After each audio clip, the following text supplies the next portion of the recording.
স্বাগতম। তোমরা থাম্বনেল থেকে অবশ্যই বুঝতে পেরেছো পশ্চিমবঙ্গে আবারও আইসিডিএস অঙ্গনওয়াড়ি কর্মী নিয়োগ হতে চলেছে। আজকে আমরা দেখে নেব পশ্চিমবঙ্গের কোন জেলাতে আইসিডিএস অঙ্গনওয়াড়ি নিয়োগ হতে চলেছে। আমরা তা প্রত্যেকে স্টেপ বাই স্টেপ আমরা দেখিয়ে দেওয়া হবে। আজকে আমরা দেখে নেব দক্ষিণ দিনাজপুর থেকে নোটিফিকেশনটি অর্থাৎ বিজ্ঞপ্তি বের হয়েছে। আজকে আমরা দেখে নেব দক্ষিণ দিনাজপুরে ভ্যাকেন্সি কত আছে, বয়সসীমা কী আছে, বেতন কাঠামো কী আছে, শিক্ষা যোগ্যতা কী আছে, টোটালি ভিডিওর মাধ্যমে আমরা স্টেপ বাই স্টেপ আমরা দেখে নেব। সর্বপ্রথম আমরা দেখে নিই পশ্চিমবঙ্গ শিশু বিকাশ প্রকল্প অধিগ্রহণে হরিরামপুরে সুসংহত শিশু বিকাশ সেবা প্রকল্প থেকে এটা বের হয়েছে। এখানে বলা হয়েছে গ্রাম পঞ্চায়েতের বিভিন্ন আইসিডিএস অঙ্গনওয়াড়ি নিয়োগ হবে। এসসি এসটি ওবিসি প্রত্যেকে ছাড় পেয়ে যাবেন এবং ভাতা আছে 4,500 টাকা থেকে শুরু করে এবং আরও অন্য ভাতা আছে 2,250 টাকা করে। আমরা তার আগে দেখে নিই এখানে ক্যাটাগরি সম্বন্ধে কী কী বলেছে। তপশিলি জাতি, তপশিলি উপজাতি, অন্যান্য অগ্রসর শ্রেণী ক্যাটাগরি, অন্যান্য অগ্রসর শ্রেণী ক্যাটাগরি বি সংশ্লিষ্ট প্রার্থী কলকাতা ব্যতীত বাকি পশ্চিমবঙ্গের ক্ষেত্রে মহকুমা শাসক কর্তৃক দ্বারা জারি শংসাপত্রের ক্ষেত্রে গ্রাহ্য হবে, কিন্তু বাকি ক্ষেত্রে গ্রাহ্য হবে না। এছাড়া প্রতিবন্ধী ক্ষেত্রে অবশ্যই মেডিকেলে ছাড় পেয়ে যাবে, বয়সে ছাড় পেয়ে যাবেন প্রত্যেকেই। এছাড়া এখানে মৌখিক পরীক্ষা হবে, লিখিত পরীক্ষা হবে, রিটেন পরীক্ষা হবে। এখানে শর্তাবলী কী বলে দিয়েছে, প্রার্থীকে অবশ্যই ভারতের নাগরিক ও মহিলা হতে হবে। ন্যূনতম শিক্ষক যোগ্যতা কী আছে, আবেদন তারিখ ভিত্তি করে অঙ্গনওয়াড়ি সহায়িকা পদের ক্ষেত্রে প্রার্থীকে যে কোনো শিক্ষিত বোর্ড থেকে উচ্চ মাধ্যমিক সমতুল্য পরীক্ষা পাস করে থাকতে হবে, তাহলে অবশ্যই আবেদন করতে পারবে। এসসি এসটি ওবিসি হয়ে তাহলে প্রত্যেকে বয়সে ছাড় পেয়ে যাবেন। এছাড়া প্রতিবন্ধী ক্ষেত্রে অবশ্যই ছাড় থাকবে।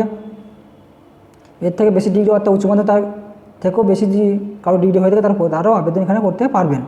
বয়স কী বলেছে, 1/1/2024 তারিখে থেকে প্রার্থী ন্যূনতম 18 থেকে বয়স হতে হবে। তিনি উক্ত 1/1/2024 তারিখে কোনো মতে 25 বছর বেশি বয়স হলে তারা এখানে কিন্তু আবেদন করতে পারবে না। সকল প্রার্থী জন্ম তারিখ 2/1/1989 বা তারপরে 1/1/2006 তারিখের মধ্যে হতে তাহলে প্রত্যেকে আবেদন করতে পারবেন।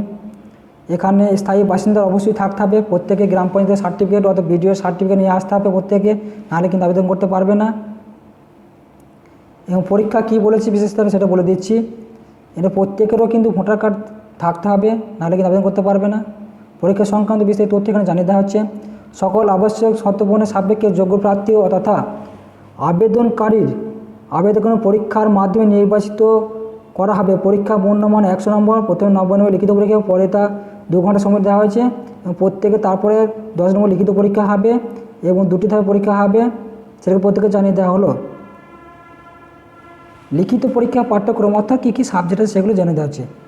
বাংলা ভাষার ক্ষেত্রে 150 নম্বরে একটি রচনা লিখতে হবে, যেটা 15 নম্বর থাকবে। পাটিগণিত 10ম শ্রেণীর মধ্যে থাকতে হবে। পুষ্টি, জনস্বাস্থ্য, অর্থাৎ নারী সামাজিক অবস্থান বিষয়ে কোশ্চেন থাকবে, নারী কল্যাণ সমাজের কোশ্চেন থাকবে, প্রত্যেকে জানতে হবে সেটা ভালোভাবে করে, যেহেতু আইসিডিএস কর্মী নিয়োগের ক্ষেত্রে জব করবেন তার জন্যে।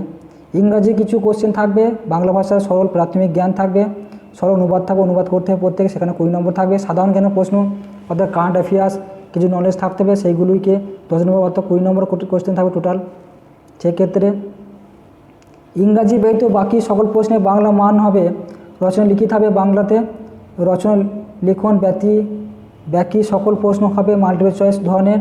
লিখিত পরীক্ষা উপযুক্ত রচনা লিখন, পাটিগণিত থেকে কোশ্চেন আসবে, পুষ্টি, জনস্বাস্থ্য, নারীর সামাজিক অবস্থান বিষয়ে প্রশ্ন থাকবে, ইংরাজিতে কোশ্চেন থাকবে কিছু, অনুবাদ থাকবে, সকল সাধারণ জ্ঞানের কোশ্চেন থাকবে। ন্যূনতম 30 নম্বর না পেলে কিন্তু প্রত্যেকে পাস করতে পারবে না, এটা মোট আমি প্রত্যেকে কিন্তু পরীক্ষায় 100 নম্বরে কিন্তু 30 নম্বর পেতেই হবে, তবেই পাস করতে পারবে, নাহলে কিন্তু পাস করতে পারবে না।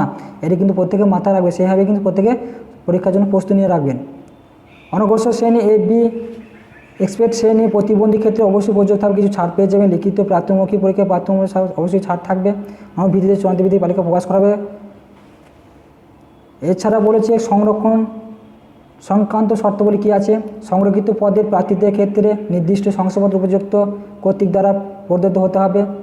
মৌখিক পরীক্ষার পূর্বে শংসাপত্র আসল দলিল অর্থাৎ দাখিল করতে হবে। শংসাপত্রের জন্য আবেদন দেওয়ার রসিদ গ্রাহ্য হবেন না হলে। মৌখিক পরীক্ষার পূর্বে সংরক্ষণ সংক্রান্ত উপযুক্ত নথি জমা না করা হলে ওই পরীক্ষাতে অসংগতভাবে বাতিল করা হবে, অর্থাৎ গ্রাহ্য হবে না ওই ক্যাটাগরির মধ্যে।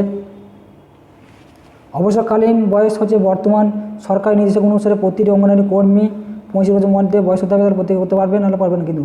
অর্থাৎ 25 বছর পর্যন্ত কিন্তু চাকরি করতে পারবেন প্রত্যেকে, এটা কিন্তু বলে দেওয়া হয়েছে প্রত্যেকে। কর্মক্ষেত্রে আবেদনকারীকে একটি সুসংহত শিশু বিকাশ সেবা প্রকল্প নিয়ে যে গ্রাম পঞ্চায়েত সহায়ক পদে কাজের জন্য আবেদন করেছেন তাকে সেই গ্রাম পঞ্চায়েতের কিন্তু বাসিন্দা হতে হবে, কিন্তু নাহলে কিন্তু পারবেন না আবেদন করতে।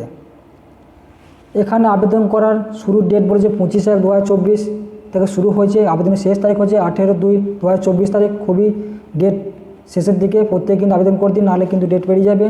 প্রত্যেকের ডকুমেন্টস কিন্তু নিয়ে যাবেন, যেটা বলছি আবেদন করার ক্ষেত্রে সম্পর্কের সঙ্গে আবেদনপত্র 6 মাসের পূর্বে আবেদন করতে তোলা প্রার্থী আবেদনকারীর পাসপোর্ট ছবি সহ আবেদনকারী স্বাক্ষর, সচিব ফাইলপত্র অর্থাৎ ভোটার কার্ড, আধার কার্ড, জন্ম তারিখ, প্রমাণপত্র, এসএন শংসাপত্র, অ্যাডমিট কার্ড, মাধ্যমিকে জাতীয় সংস্থা থাকলে অবশ্যই এসএসডব্লিউ সার্টিফিকেট থাকলে প্রত্যেকে জমা করবেন।